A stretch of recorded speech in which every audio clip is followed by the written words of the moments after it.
안녕하십니까. 한컴 인텔리전스에서 근무하고 있는 성명준 부장입니다. 이번 시간에는 칼 플러스는 사이버 시큐리티 어슈어런스 레벨에 따른 보안 시험 방안에 대해서 말씀을 드리도록 하겠습니다. 말씀드릴 순서는 칼이 어떤 것인지에 대해서 정의를 말씀을 드리고, 그 다음에 ISO 21434에서는 이 칼이 어떻게 활용되는지, 그리고 이 칼에 따라서 보안 시험 방안은 어떻게 되는지에 대해서 좀 더 차근히 말씀을 드리도록 하겠습니다. 먼저 칼에 대한 정의가 되겠습니다. 칼은 ISO 21434 정의에 따르면 이제 컴포넌트와 아이템이 사이버 위협으로부터 어떻게 적절하게 보호가 되는지를 그리고 적절하게 보호되도록 하기 위한 보장하기 위한 기준이 되겠습니다. 이 칼의 경우에는 위협 시나리오와 그다음에 이제 위협 시나리오의 어택 벡터와 그리고 임팩트에 의해서 결정이 되겠습니다.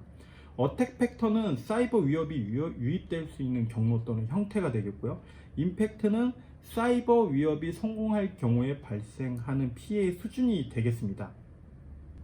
어택 팩터의 난이도의 경우에는 공격자의 난이도이기 때문에 공격자의 난이도가 높은 물리적인 레벨, 피지컬 레벨의 어떤 사이버 위협의 경우에는 방어자 입장에서는 낮은 수준으로 관리를 할 수가 있겠죠. 반대로 네트워크의 경우에는 공격자 입장에서는 쉽게 외부에서 언제든지 접근할 수가 있습니다. 그렇기 때문에 반대로 방어자 입장에서는 레벨을 비교적 높은 수준으로 관리를 해야 합니다. 그 다음에 이에 따라서 이런 공격이 발생을 했을 때 발생하는 피해의 수준에 따라서 이제 최종적으로 칼이 결정이 되겠습니다. 다음은 칼과 그 다음에 사이버 시큐리티 리스크의 관계에 대해서 말씀을 드려보도록 하겠습니다. 칼의 경우에는 사이버 공격의 위험을 이제 적정 수준으로 낮추는 것을 목적으로 합니다. 이는 이제 제품 개발 단계뿐만 아니라 컨셉 과정과 그 다음에 운영 과정 모두 포함해서 이 사이버 위험 수준을 낮추는 걸 목표로 하는 게 바로 이 칼이 되겠습니다. 칼은 제품의 라이프 사이클 전반에 걸쳐서 사이버 위험 요소를 식별하거나 사이버 위험 요소가 식별이 되면 이 각각의 라이프 사이클 단계별로 대응책 마련을 위한 활동을 제시를 하고 있습니다. 그래서 예를 들어서 위협에 해당되는 대응 조치가 마련이 되면 위험도가 낮아지게 되고요. 그 다음에 우리가 사이버 위협이 발생을 하게 되면은 위험도가 점차 증가를 하게 됩니다. 그리고 각각의 대응 조치가 마련되는 시점에 다시 위험도는 낮아지게 되겠습니다. 실제 아이디어란 칼의 경우에는 리스크가 발생하더라도 피해가 전혀 발생하지 않는 수준으로 관리를 하는 게 목적이긴 하지만 실제로 제품은 그 정도 수준까지 개발을 할 수가 없기 때문에 우리가 일반적으로 이제 어느 정도 우리가 억셉트할 수 있을 만한 수준의 리스크를 정해놓고 그 리스크 이하로 관리하도록 하는 게 바로 이 목적이 바로 칼이 되겠습니다. ISO 21434에서는 칼이 언제 결정이 되고 어떻게 적용이 되는지에 대해서 말씀을 드려보도록 하겠습니다. 먼저 칼은 사이버 시큐리티 골이 수립되는 과정에 아까 말씀드렸던 위협 시나리오와 그 다음에 어떤 데미지 시나리오, 어떤 임팩트, 피해에 의해서 결정이 됩니다. 그래서 그리고 이제 이 사이버 시큐리티 골에 의해서 파생되는 사이버 시큐리티 리콰이어먼트도 칼을 동일하게 상속을 받게 됩니다. 그래서 이제 향후에 이 각각의 제품이라던가 이 기능들을 개발을 할 때 사이버 시큐리티 리콰이어먼트가 앞서 말씀드렸던 사이버 시큐리티 골을 결정할 때 확인된 식별된 사이버 시큐리티 어슈어런스 레벨과 동일한 수준으로 개발 과정에서 시험과 검증하는 데 필요한 레벨을 결정을 하게 됩니다.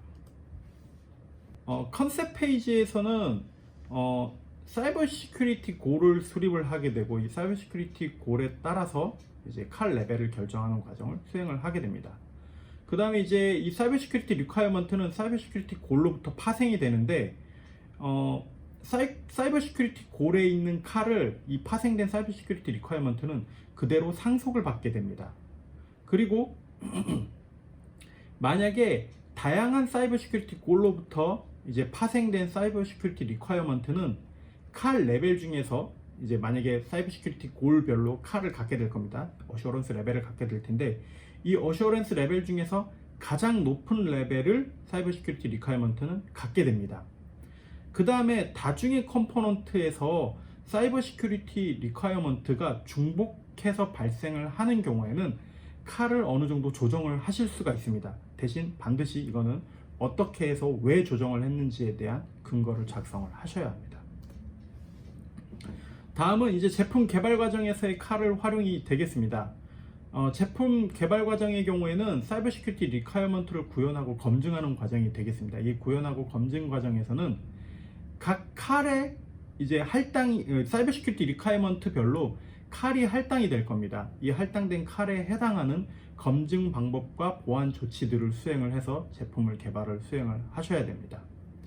이 사이버 시큐리티 리퀘어먼트가 할당된 컴포넌트가 여러 개의 컴포넌트 간에 연결이 되어 있고 이게 완벽하게 또 명백하게 분리가 불가능한 경우에는 이 칼 레벨 중에서 무조건 가장 높은 칼 레벨이 적용이 되게 됩니다. 그래서 예를 들어서 칼 레벨이 어떤 컴포넌트는 1레벨이 받게 되고 어떤 컴포넌트는 4레벨을 받았는데 이 두 개의 컴포넌트가 연결이 돼서 동작을 해야 된다라고 할 경우에는 이 1레벨을 받은 칼 1레벨을 받은 컴포넌트도 칼 4레벨로 검증을 수행을 해야 우리가 원하는 수준의 보안 조치를 수행을 할 수가 있습니다.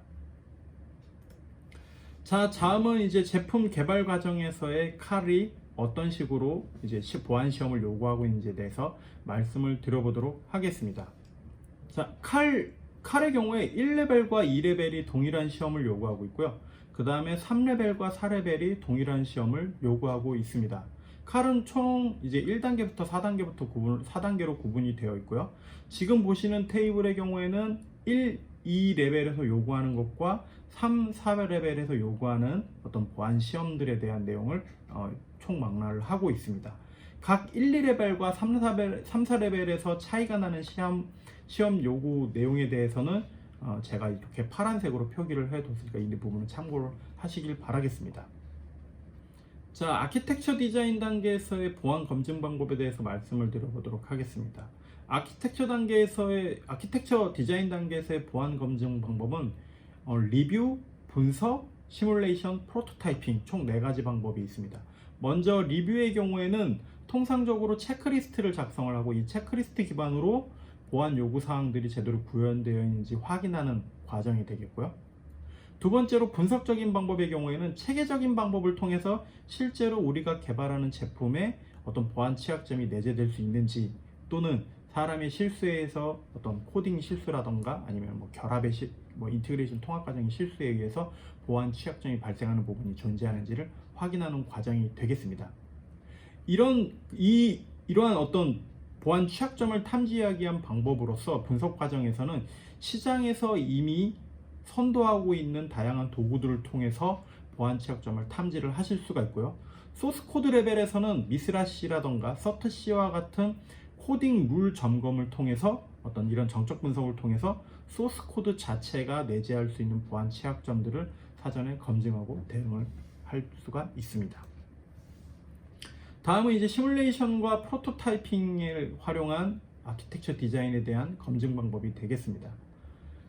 시뮬레이션의 경우에는 제품 자체가 제작되어 있지 않은 상태에서 모델 기반으로 근사 모형을 제작해서 분석을 수행하는 방법이 되겠습니다. 프로토타이핑의 경우에는 실제 초기 샘플이나 실제 모형과 동일한 형태의 모델을 제작을 하고 검증을 수행하는 과정이 되겠습니다. 이를 통해서 실제로 이제 요구사항이나 설계사항이 제대로 제품에 반영이 되었는지 그리고 정상적으로 보안 조치 사항들이 동작이 가능한지를 정확하게 판단하는 데 활용이 되겠습니다. 다음은 인티그레이션 과정에서의 검증 방법이 되겠습니다. 인티그레이션 과정에서 첫 번째로는 이제 요구사항 기반 requirement based 테스트가 되겠습니다.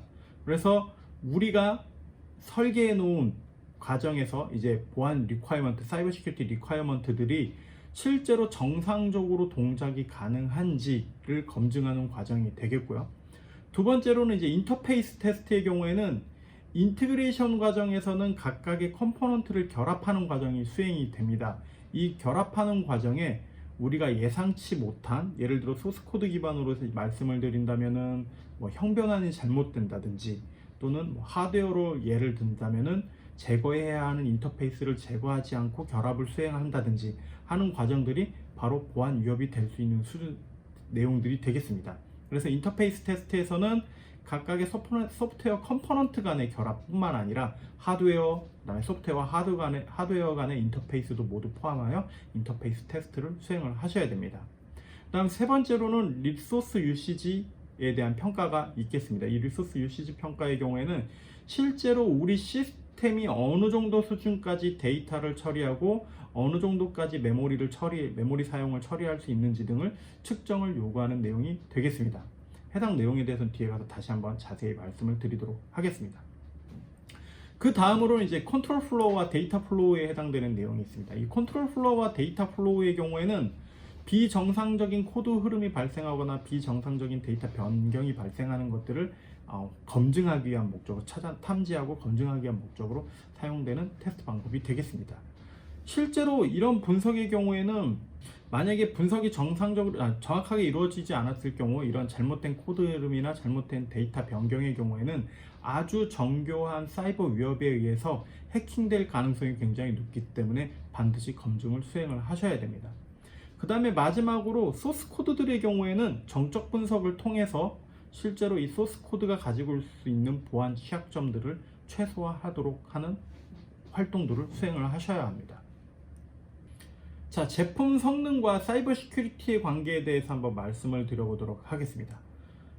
실제로 이 제품의 성능이 사이버 보안과 무슨 관계가 있느냐라는 부분에서 궁금하실 수 있는데, 이 제품의 성능을 공격을 해서 실제로 정상적인 서비스가 불가능하게 하거나 시스템이 정상적인 서비스 불가능하거나 또는 시스템의 이상 동작을 유발을 하도록 하는 공격이 바로 이 도스 공격이 되겠습니다. 이 도스 공격은 시스템 성능을 공격을 통해서 뭐 대표적으로는 예를 들면은 어떤 통신 데이터를 비정상적으로 많은 양을 유입을 시켜서 충분한 처리가 불가능하도록 한다거나, 또는 메모리를 많이 사용하게 함으로써 어떤 정상적인 요청이 들어왔을 때 해당 서비스가 불가능하도록 하는 공격 방법이 되겠습니다. 그래서 이런 공격이 발생을 하는 것들을 대응하기 위해서는 실제로 우리 시스템이 처리 가능한 수준이 어느 정도인지, 그 다음에 실제 외부에서 우리 시스템이 요구하는 정상적인 수준으로 요구하는 어떤 데이터 처리량이 어느 정도인지를 미리 사전에 예측을 하고, 그 이상의 요구가 발생하거나 CPU 성능이 많은 양이 사용이 될 경우에는 이에 대해서 예외 처리, 예를 들면 뭐 위협 보고를 한다든지 이상 동작에 경고를 한다든지 하는 것들을 수행하는 것이 가장 좋은 대응 방안이 되겠습니다. 다음은 이제 테스트 케이스를 생성하는 방법이 되겠습니다. 테스트 케이스 생성의 경우에는 일단 요구사항 기반으로 테스트 케이스 생성의 경우에는 우리가 구현한 보안 요구사항이 실제 정상적으로 수행 가능한지를 판단하기 위한 테스트 케이스가 되겠고요. 두 번째로는 이제 이퀴벌런스 클래스 내에서 대표값을 추출을 해서 실제로 이 대표값들을 대상으로 실제 이 제품 자체가, 이 시스템 자체가 정상적인 수행이 가능한지를 파악할 필요가 있습니다. 그 다음 실제 어떤 보안 위협이 되는 데이터들의 경우에 경계값을 기반으로 한 공격들이 많이 이루어집니다. 그래서 테스트 케이스도 반드시 경계값 테스트를 수행을 하시는 게 좋습니다. 보통 이 사이버 위협의 경우에 예를 들어 아주 심플하게는 정수값 최대치를 입력을 하고, 또는 정수값 최대치의 플러스 1한 값, 아마도 일반적인 뭐 사인드 데이터의 경우에는 음수값이 될 겁니다. 이런 음수값을 일부러 유발하도록 데이터를 입력한 후에 경계값이 발생하도록 해서 입력한 후에 비정상적인 동작이 있는지 없는지를 확인한 후 공격하는 사례들이 많기 때문에 테스트 케이스를 생성할 때도 이런 부분에 대해 주안점을 두고 이제 테스트를 수행하시는 것이 좋습니다. 다음은 이제 커버리지 측정에 대한 부분이 되겠습니다. 커버리지 측정의 경우에는 먼저 소프트웨어 유닛 레벨에서는 스테이트먼트 커버리지와 브랜치 커버리지에 대한 부분을 요구를 하고 있습니다. 사이버 보안 관점에서는 MCDC 커버리지까지 필요하지는 않습니다. 다음은 이제 아키텍처 레벨에서의 코드 커버리지에 해당되는 내용이 되겠습니다. 이 아키텍처 레벨에서의 커버리지의 경우에는 이제 펑션 커버리지, 해당 함수가 정상적으로 호출이 됐는지 되지 않았는지에 대한 내용들을 보시는 거고요. 콜 커버리지의 경우에는 코드 내에 함수 호출이 있는 횟수가 그 정해진 횟수만큼 정확하게 호출이 됐는지를 측정하는 방법이 되겠습니다. 그럼 이런 커버리지 측정이 실제로 사이버 시큐리티와 어떤 관계가 있는지에 대해서 또 간략하게 요약을 해서 설명을 드려보면, 먼저 이 커버리지 측정이 제대로 수행이 되지 않았다는 것은 우리가 테스트가 100% 완료가 되지 않았다는 걸 의미하게 됩니다. 이런 경우에 숨겨진 백도어라던가 아니면 이상 동작, 보안 취약점이 될 수 있는 코드들이 존재할 수 있다라고, 그리고 이런 위협들이, 이런 약점들이 실제로 사이버 위협에 활용될 수 있다는 점에 대해서 반드시 기억을 해 두시는 게 좋습니다. 그래서 이 테스트 커버리지의 경우에는, 코드 커버리지라던가 이런 커버리지의 경우에는 가능한 한 모든 케이스가 실행되고 테스트되는 게 좋은 사이버 위협에 대응하는 방법이 되겠습니다. 그리고 이 함수의 진입부와 그 다음에 종료부, 엔트리와 엑싯이 정상적인 페어를 갖는지 갖지 못하는지를 판단하는 것도 굉장히 중요한 요소가 되겠습니다.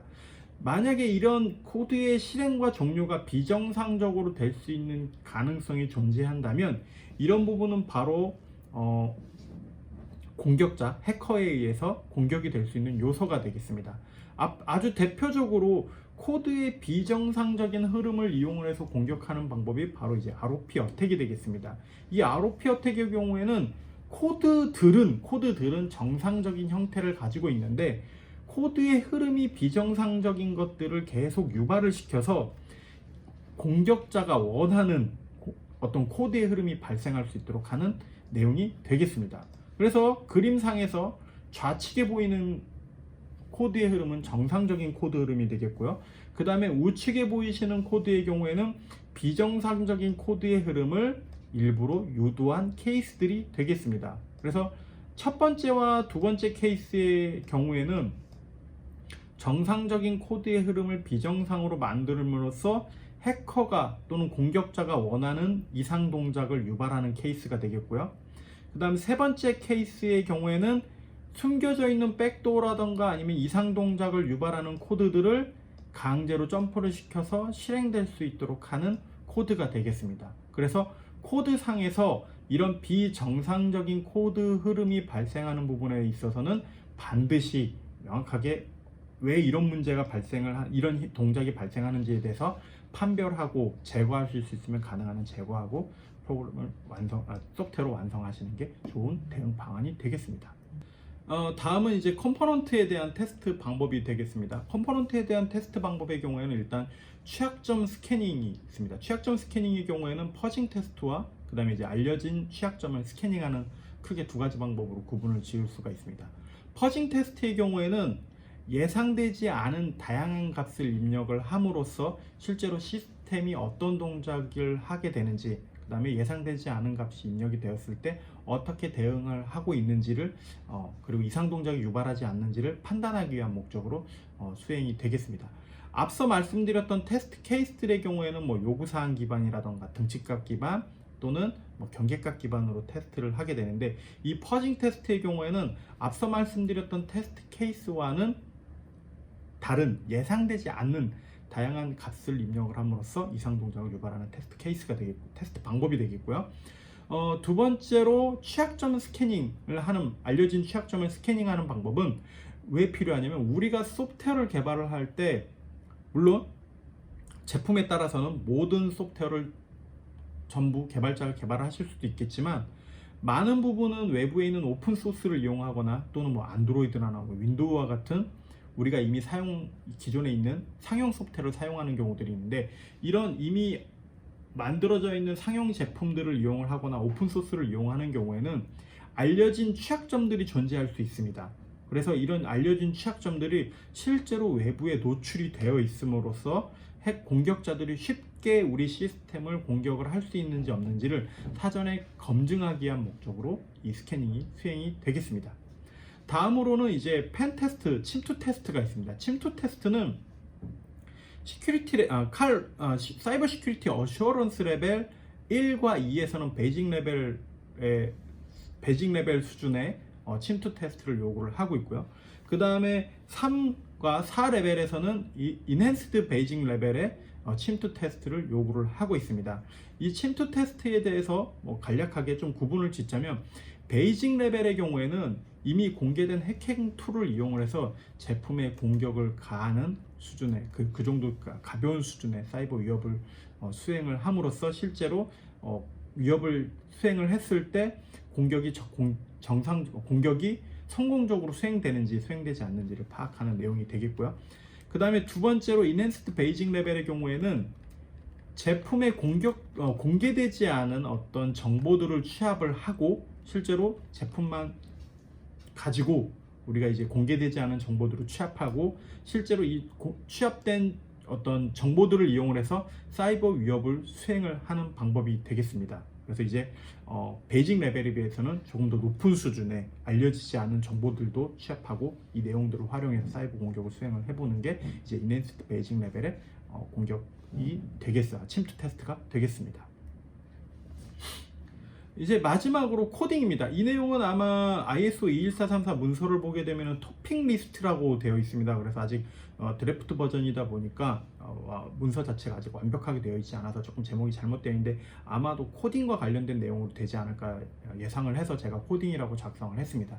이 마지막 내용에서는 어떤 내용들을 다루고 있냐면, 먼저 언어를 서브셋을 이용하는 걸 추천을 하고 있습니다. 언어의 서브셋을 추천을 하는 이유는, 이 서브셋이라는 건 프로그래밍 언어를 전체를 다 활용을 하지 말고 가능한 한 일부만 축약해서 필요한 것만 사용하도록 하는 걸 제한을 하는 겁니다. 그 이유는 프로그래밍 언어라는 게 기본적으로 모호한 표현들이 존재하기 때문에, 이로 인해서 이 모호한 표현들로 인해서 컴파일러 제조사라던가 또는 프로그래밍 하는 사람이 실수로 좀 잘못한다거나 이런 걸 통해서 보안 취약점이 유발될 수가 있습니다. 그래서 이런 보안 취약점을 최소화하기 위해서는 언어의 서브셋을 활용을 해서 소프트웨어 개발을 함으로써 개발자가 실수하는 부분을 최소화하고, 그 다음에 보안 취약점을 유발할 수 있는 코드의 생성을 최소화할 수가 있습니다.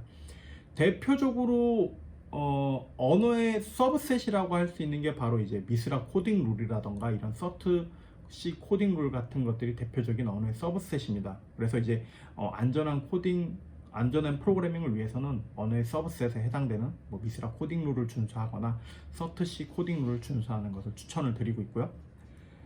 다음으로는 이제 데이터 타입에 대한 부분입니다. 데이터 타입에 대한 데이터명과 변수명과 데이터 타입에 대한 부분인데, 먼저 좀 더 강하게 데이터 타입과 변수 이름을 관리를 하도록 하기 위해서 변수명의 경우에는 전역으로 한 곳에 모아서 선언을 함으로써 동일한 이름이 재사용되지 않도록, 동일한 이름이 재사용됨으로써 발생할 수 있는 문제를 최소화하도록 하는 방안을 제안을 하고 있고, 두 번째로는 형 변환을 가급적이면 불필요한 형 변환을 하지 않도록 추천을 하고 있습니다. 당연히 이제 잘못된 형 변환에 의해서 데이터가 오염되는 가능성을 최소화하기 위한 목적으로 이제 이런 방안들을 활용하는 것을 이제 요구하고 있습니다.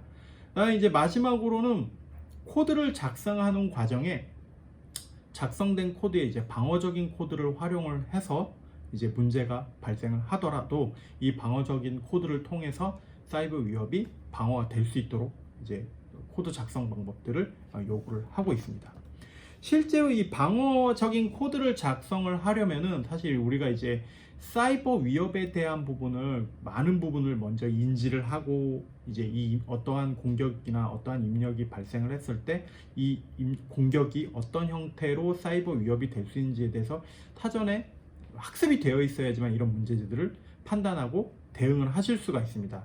그래서 이런 방어적인 코드를 찾아내려면 사전 학습이 필요한데, 실제로 이런 부분들을 사전에 학습한다는 게 많은 범위가 존재하기 때문에, 사이버 위협이 발생할 수 있는 공간이 굉장히 넓은 범위에 존재하기 때문에 학습이 어렵기 때문에 이런 그 방어적인 코드를 작성하는 방법은 사스트 툴을 통해서 찾으실 수가 있습니다. 이 사스트 툴의 경우에는 소스 코드를 기반으로 해서 사이버 위협이 발생할 수 있는 코드의 흐름을 찾아내고, 그리고 이제 이 흐름을 관찰함으로써 우리가 어떻게 방어해야 하는지에 대한 방어 방법을 수립할 수 있도록 도움을 제공하는 기능을 가지고 있습니다. 그래서 위협이 발생하고, 그 다음에 이 발생한 위협이 최종적으로 어떻게 피해로 이어지는지를 관찰을 하실 수가 있고요.